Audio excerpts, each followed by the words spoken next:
안녕하십니까. 신규 군사TV 디펜스 브리핑입니다. 자, 오늘도 아주 중요한 군사 무기 관련 소식 전해드리겠는데요. 자, 정말 큰 웃음 그리고 황당한 상황을 전해주고 있는 인도네시아인데요. 인도네시아 해군 어떤 상황인지 여러분들 탁 이미지 떠오르시죠? 우리 한국의 소형 잠수함 수입해갖고 그러면서 그들의 아주 오래된 잠수함 우리가 수리해줬는데 그거 잘 수리 안 돼서 침몰하고 그리고 조그만 군함들 좀 있고 이런 인도네시아가 자기네들이 세계 랭킹 4위의 해군력이다 라고 국뽕을 거하게 말아드시고 있는데요. 그 아래에 핵 잠수함 그리고 대형 항공모함이 있는 영국도 자기들 뒤고 또 핵 잠수함과 핵 항모까지 있는 프랑스도 뒤고 뭐 완전히 황당합니다. 어떤 내용인지 국뽕도 이만저만이 아닌데 그리고 폴란드가 우크라이나를 정말 목숨 걸고 도와주고 있는데 이 목숨 걸고 도와주고 있는 덕분에 나중에 우리 한국이 큰 경제적 이익을 보게 되겠다라는 예상까지 해봅니다. 신인규 군사TV 구독, 알림, 좋아요 눌러주십시오. 5가지 단신을 먼저 보겠습니다. 폴란드가 주문 4년 4개월 만에 AW101 멀린이죠. 이 대잠 초계기 헬기죠. 초도기를 인수한다. 4년 4개월 만에 황당한 소식. 그리고 여기에서부터 루마니아가 프랑스하고 초계함 발주 계약을 했었어요. 그런데 이게 전격 취소됐습니다. 가격이 문제였는데 어떤 상황인지 보겠고 우리 한국에 어떤 이익이 생길 건지 예상해 보도록 하겠습니다. 첫 번째입니다. 폴란드가 레오나르도 헬리콥터에 발주한 AW101 해상작전 헬기 4대 중 1대를 인수했다는 소식입니다. 4억 3천만 달러에 4대를 주문했는데 발주부터 초도기 인수까지 무려 4년 4개월이 걸렸는데 도대체 헬기를 어떻게 만들었기에 이런 스케줄이 가능한 건지 모르겠습니다. 우크라이나가 초저가 정찰 드론을 제작해 일선 부대에 배치하기 시작했다는 소식입니다. 마치 초등학생들이 만드는 고무 동력기에 모터를 달아놓은 것처럼 생긴 이 드론은 무려 50km를 비행하며 실시간으로 영상을 찍어 송출할 수 있는 능력을 갖추고 있는데요. 우크라이나는 상대적으로 비싼 드론을 이 스파이건 드론으로 빠르게 대체한다는 방침입니다. 스파이7 레이더를 탑재한 세계 유일 호위함인 스페인 해군의 F-110 보니파스급 초도함이 건조를 시작했다는 소식입니다. 만재 배수량 6,100톤으로 기존 F-100급보다 더 대형화된 이 전투함은 오는 2031년까지 5척이 건조될 예정인데요. 수출 시장에서 꽤나 재미를 봤던 F-100급 호위함처럼 보니파스급도 수출 실적을 올릴지 지켜봐야겠습니다. 6,000톤급 대형 초계함을 취역시켜 많은 사람들을 당황시킨 이탈리아 해군이 이번에는 진짜 초계함 3척을 도입하기로 하고 건조 계약을 체결했다는 소식입니다.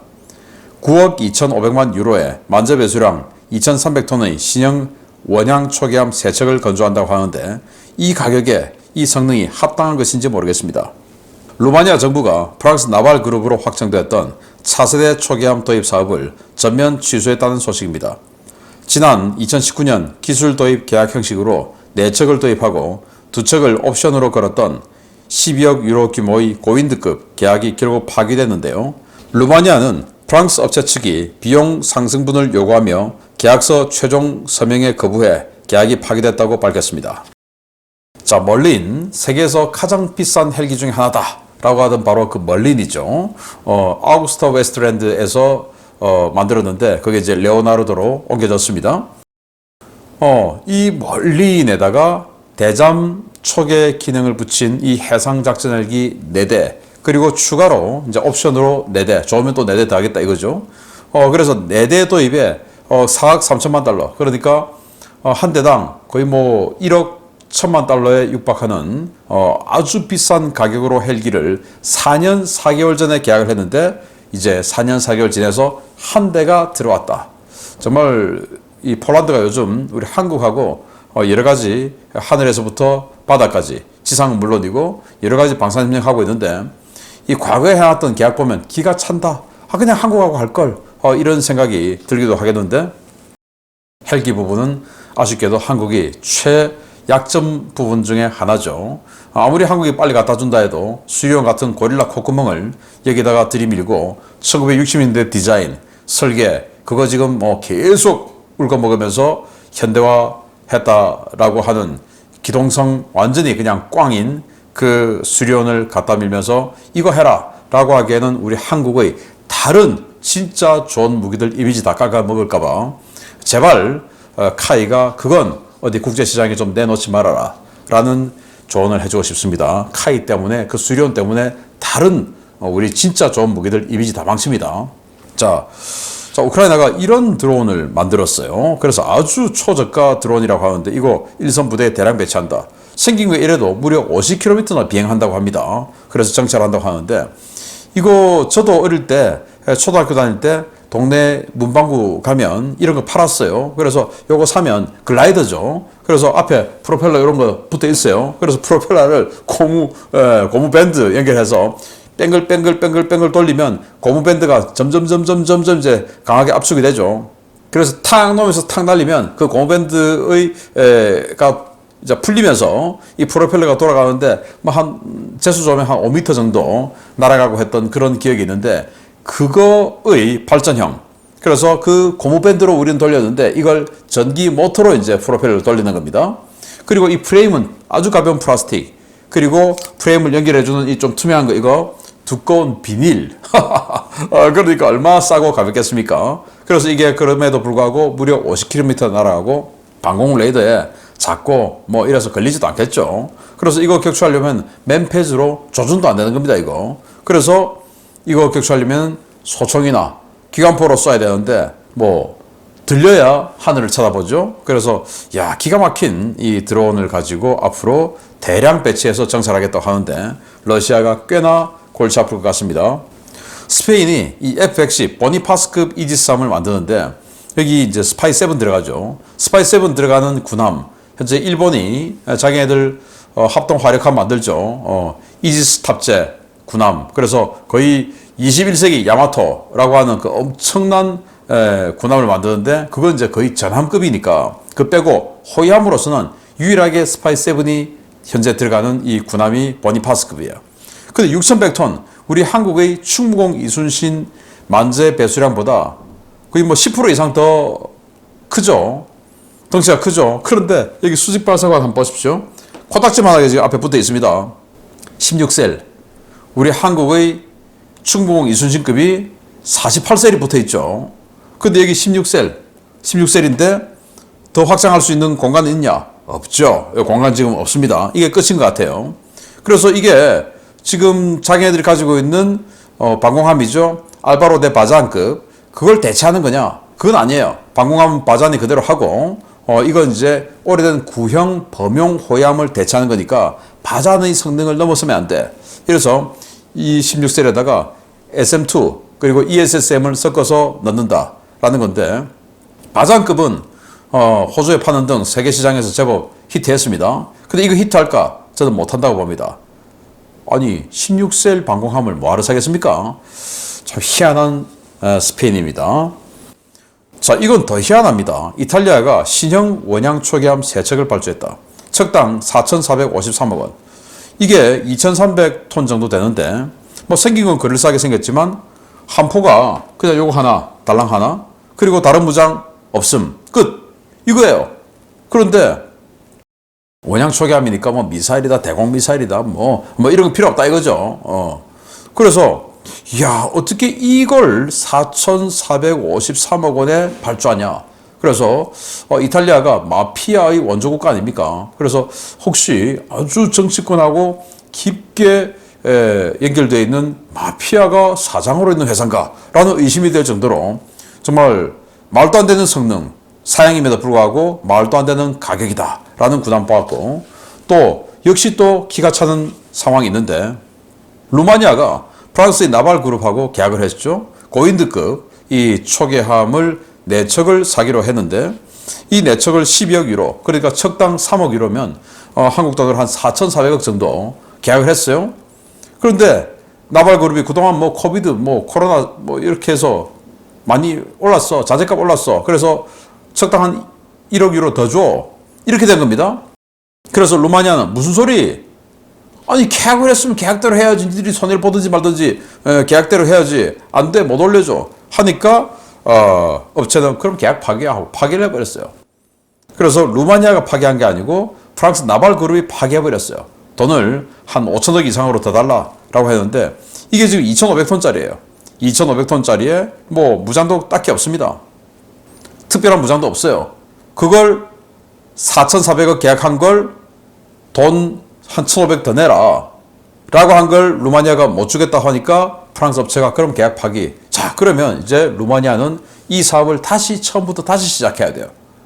그래서 제가 우리 한국의 현대중공업 등에서 만드는 이 대구급 FFX 이 정도면 4,400억이면 우리가 꽤 근사하게 만들어줄 수 있죠. 이거보다 더 크고 더 멋지고 더 강력한 군함을 만들어줄 수 있으니까 처음부터 다시 할 거니까 우리 현대중공업 하나오션 여기 입찰해 보시기 바랍니다. 저는 다른 이 지상무기 특히 하나오션 같은 경우는 지상무기에서 또 현대중공업 같은 경우는 물론 뭐 회사는 좀 다르지만 로템하고 또 연계해서 또 전차하고 뭐 이렇게 해서 패키지로 그냥 우리 전차도 하잖아요. 우리 자주포도 하잖아요. 이렇게 해서 꽤 승률 높다고 봅니다. 내척 우리 한국이 따오길 바랍니다. 자, 중요 소식 들어갑니다. 첫 번째입니다. 크랩 자주포 협업 이후 우리나라의 한화에서 많은 기술과 경영 노하우를 전수받은 폴란드 최대 방산기업 PGZ 그룹이 우리나라 방산업체 흉내를 내고 있다는 소식입니다. 이런 분위기라면 전후 우크라이나가 재무장을 하면 폴란드 기업들이 휩쓸 것 같습니다. 폴란드 최대 방산기업인 PGZ 그룹이 우크라이나군의 크랩 자주포 운용을 지원하기 위해 현지 자회사를 설립했으며 폴란드 본사에서 파견된 직원과 현지 자회사 직원들이 최전선에서 자주포 수리 지원 업무를 수행하고 있다고 폴란드 라디오 포털이 현지 시각 8월 9일 보도했습니다. 매체는 PGZ 그룹 세바스찬 흐바웩 회장을 인용해서 PGZ 그룹이 자사 제품인 크랩 자주포의 능력이 100% 발휘될 수 있도록 우크라이나군을 돕고 있다고 전하며 현지에 많은 수의 PGZ 그룹 직원들이 파견되어 있다고 전했습니다. PGZ 그룹은 우크라이나 군에 크랩 자주포가 인도되기 시작한 지난해 여름부터 우크라이나 현지에 다수의 정비창을 세우고 현지 기술 인력을 양성했는데요. 전쟁이 격화되고 수리와 정비 소요가 폭발적으로 증가하자 아예 본사 기술팀을 전선에 파견했습니다. PGZ 그룹은 최전선에 설치된 야전 수리소에서 기본적인 정비와 수리를 제공하고 적 포탄이나 드론에 피격돼 손상이 심각한 자주포는 우크라이나 서부 모처에 있는 정비창이나 폴란드 현지 정비창으로 보내 수리를 실시하고 있다고 밝혔습니다. PGZ 그룹의 이 같은 사후 서비스는 우리나라의 한국항공우주산업이 이라크 공군에 제공해 큰 화제가 됐던 사후 서비스에서 한 단계 더 나아간 서비스인데요. 업체 측은 이러한 기술 지원이 우크라이나군의 크랩 자주포 가동률을 올리고 이 자주포가 전장 최강의 자주포로 군림할 수 있게 만들고 있다고 강조했습니다. 우크라이나군은 대단히 효과적인 군수 지원이 제공되는 크랩 자주포를 서방 측이 제공한 자주포 가운데 최강이라고 평가하며 호평을 쏟아내고 있는데요. 아무래도 전쟁 이후 우크라이나군의 재무장이 본격화되면 폴란드가 가장 유리한 입지를 굳히고 우리나라도 상당한 낙수 효과를 누릴 수 있을 것으로 기대됩니다. 네, 폴란드 PGZ 그룹이 만든 크랩 자주포인데 여기 있는 차체가 우리 K9 차체죠. 그리고 포탑은 영국의 AS90 포탑 이걸 합치한 게 크랩입니다. 그래서 K9의 차체가 쓰고 있기 때문에 우리 한국과도 관련이 깊은데 이걸 이제 작년부터 폴란드가 우크라이나에 상당수를 기증을 했죠. 그런데 우크라이나 정비 요원들이 이걸 아주 효율적으로 능률적으로 수리를 하기 힘든 거죠. 이게 하루 이틀 만에 되는 게 아니니까. 그래서 PGZ 그룹이 자기네들 기술진을 현지에 보내서 야전 정비를 해주는 겁니다. 목숨 걸고 하는 거죠. 그러나 뭐 폴란드 이 PGZ 그룹의 크랩 자주포가 사거리가 최대 한 40km 되니까 그 40km 최전선에서 40km 후방에 와서 이렇게 정비를 할 가능성이 높아서 러시아군의 짧은 사거리의 그런 포들로는 여기를 때릴 수 없는 이런 지역까지 와서 야전 정비를 해주겠지만 그래도 뭐 란셋 드론이나 샤이드 136 드론이나 이런 것들이 날아와서 자폭 공격할 수 있죠. 여기에 폴란드 방산회사 직원들이 가서 정비를 해주는 건데 이게 이제 우리 한국의 카이가 FA50을 이라크에 수출하면서 정비 지원 몇 년 동안 해주기로 계약을 했겠죠. 그런데 미국도 F-16을 이라크에 판매를 하면서 당연히 그 계약을 했겠죠. 미국 로키드 마틴. 그런데 이라크에 IS 준동하고 난리가 났죠. 그래서 로키드 마틴은 우리는 목숨이 더 중요해 하고 가버렸습니다. 그래서 이라크는 F-16을 샀음에도 불구하고 운용을 못했어요. 그런데 카이는 계약을 지켰습니다. 그래서 IS가 준동하고 한 상황에서도 정비를 계속 해주어서 FA-50을 가지고 이라크는 초계를 계속 돌았어요. 그런데 이때는 이라크 영내에서 그리고 정규군은 아니고 IS가 그래서 기지 내에 있으면 뭐 그나마 좀 안전한 이런 상황이었는데 여기는 지금 폴란드 방산에서 직원들이 우크라이나에 가서 자포리자에 가서 지금 해주고 있는 겁니다. 자, 이러면 이제 전후에 우크라이나가 군사력 재건을 해야 될 텐데, 야, 폴란드 정말 고맙다. 제일 고마운 건 미국이고, 그 다음 고마운 건 폴란드 아니겠습니까? 폴란드 거 사줘야지. 사주면 폴란드가 이 크랩을 팔 수도 있고, 또 우리 한국의 기술 지원을 받아서 K9A2 만들 텐데, 그걸 또 판매를 할 수도 있겠죠? 그러면 이러나 저러나 우리 한국은 차체를 팔든 K9A2를 팔든 다 로열티를 많이 받겠죠? 이런 이익이 돌아오겠다라는 말씀을 드리며 폴란드, 와, 목숨 걸고 도와줍니다. 두 번째, 정말 황당합니다. 보겠습니다. 이른바 국뽕 마케팅은 후진국일수록 그 정도가 점점 심해지는 특성을 띠는데요. KFX 문제로 우리나라와 갈등을 빚고 있는 인도네시아에서 정말 충격적인 보도가 나왔습니다. 인도네시아 해군이 한국은 물론 일본, 프랑스, 영국보다 강력하다는 통계 자료가 그 화제인데요. 해당 발표가 나오자 인도네시아 언론이 들썩이고 있습니다. 인도네시아 해군이 미국과 중국, 러시아에 이어 세계 4위의 해군력을 보유하고 있으며 이는 다른 주요 해양 선진국들을 제치고 인도네시아 해군력이 얼마나 성장했는지 보여주는 기념비적인 이정표라고 인도네시아에 기반을 두고 있는 해양 전문지 시투데이 뉴스가 8월 9일 보도했습니다.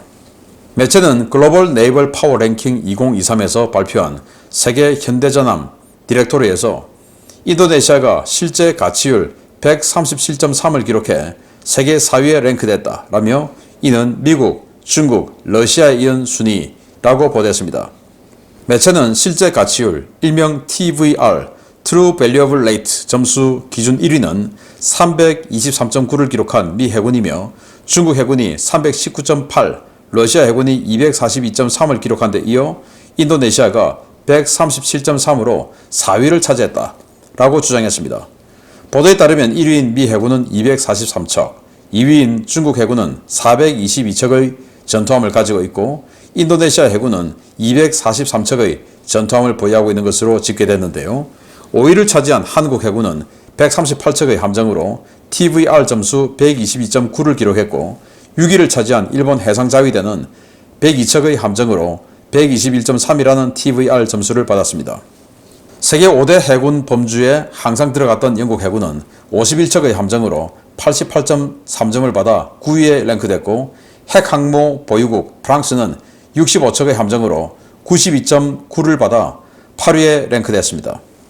매체는 이 집계가 해군의 전반적인 전력과 현대화 수준, 군수 지원 능력, 공격 및 방어 기능 등을 수치화해 전력을 명확하게 판단했다라며 단순히 배만 많다고 점수가 높은 것이 아니라 군함의 성능과 품질, 현지 조선산업의 능력과 실전 경험 등도 점수에 반영해 이러한 순위가 도출됐다라고 주장했습니다. 해당 보도가 나오자 인도네시아 네티즌들은 자화자찬을 늘어놓는 사람과 해당 기사가 부끄럽다고 하는 사람으로 극명하게 나뉘고 있는데요. 일본과 영국, 프랑스를 능가한다는 그 인도네시아 해군, 그렇게 강력하면 왜 선진국에 가서 중고 군함을 구걸하고 있는 건지 묻고 싶습니다. 자, 기가 찹니다. 인도네시아 해군의 최강 전투함들이 여기 있는데요. 시그마급 초기함, 그리고 호위함인데 이 호위함이 뭐 한 2,000여 톤, 이게 1,600톤 이렇죠. 이 호위함 두 척 있고 호위함은 7척 있어요. 이게 2척. 뭐 이건 뭐 좀 현대적으로 보임에도 불구하고 뭐 대공 능력이나 이렇게 딱히 훌륭한 건 아닙니다. 생긴 것만 네덜란드에서 만들었기 때문에 그럴싸하지 실제 전투력은 뭐 그만한 건 아니에요. 그리고 나머지 5척의 호위함은 역시 2200톤급인데 이건 네덜란드의 중고 호위함을 그냥 받은 겁니다. 이 수준이 인도네시아예요. 그런데 자기네들이 세계랭킹 4위다. 자, 그래서 이런 기사를 지금 내놨는데, 미국 1등, 중국 2등, 인도네시아 4등, 한국 5등, 일본 6등, 인도 7등, 프랑스 8, 9등이 영국, 10등이 터키. 이게 실화냐라는 거죠. 그래서 True Valuable Rate 해서 여러 가지 조선 능력이라든지 이런 거 다 평가해서 했더니 인도네시아가 4등이다. 아니, 인도네시아 조선 능력이 그렇게 좋습니까? 기가 차죠. 그래서 도대체 글로벌 네이버 파워 랭킹, 이게 도대체 무슨 사이트냐 보니까 자기네들 소개하는 것도 하나도 없어요. 도대체 이 정체가 어딘지, 본부는 어딘지 알 수도 없어요. 정체를 알 수 없어요. 이걸 가지고 지금 인도네시아가 완전히 지금 흥분하고 있는데, 여기 랭크를 보면 더 좀 확대해 보면 더 기가 차요. 자, 10등까지 보셨는데 11등이 항모, 그리고 호라이즌급 방공함 있는 이탈리아 해군, 12등이 대만 해군, 13등이 이집트 해군, 14등이 그 이름도 찬란한 북한 해군입니다. 북한의 군함이 어디 있다고 북한이 14등이에요. 15등이 알제리 해군, 알제리 해군. 그리고 16등이 방글라데시 해군. 방글라데시가 16등이에요. 17등이 누구냐? 항모 있죠. 이지스함 있죠. 그리고 전 세계에 지금 군함 수출하고 있는 스페인 해군이 17등입니다. 방글라데시, 알제리, 이런 데가 스페인보다 더 위에 있는 이 랭킹. 그리고 제가 한국하고 일본하고 비교하고 싶지 않지만, 한국에 138척, 일본이 102척인데, 우리 참수리 고속정 등등, 또 이 함대마다 있는 항만 경비정 YUB 50톤짜리 이런 거 다 포함해서 138척, 일본은 102척. 일본은 다 중대형 호위함이죠. 이래놓고 어떻게 이게 일본이 6위고 한국이 5위냐? 우리가 핵항모, 핵잠수함 있는 프랑스, 영국보다 더 세냐? 정말 더 세다라고 하면 정말 좋겠지만 그건 아니잖아요. 그래서 인도네시아가 이런 기사를 가지고 이렇게 흥분하고 있다. 그래서 인도네시아가 자기네들 650톤급 초기함 옆에 이런 거 조그만 거 이런 거 있는데, 이것도 다 지금 카운트 다 한 겁니다. 그리고 여기에 어선하고 붙어서 지금 무슨 장사를 하러 왔는지 모르겠는데, 이게 전투함으로 집계 다 됐다라는 통계예요. 국뽕도 이만저만이 아닌데, 지금 이제 이 국방장관인 수비안토 장관이 대통령 출마를 하죠. 그래서 내가 장관하면서 이 정도로 올렸어, 이런 것은 아닌가라는 생각되는데, 그것도 남의 나라를 깎아내리면서 순서를 완전히 뒤집으면서 북한, 방글라데시를 스페인보다 위에 놓으면서 이런 짓은 하면 안 된다라는 말씀을 드리고 싶습니다. 그리고 빨리 한국에 돈 갚아라 라는 말도 추가로 드립니다. 마치겠습니다. 감사합니다.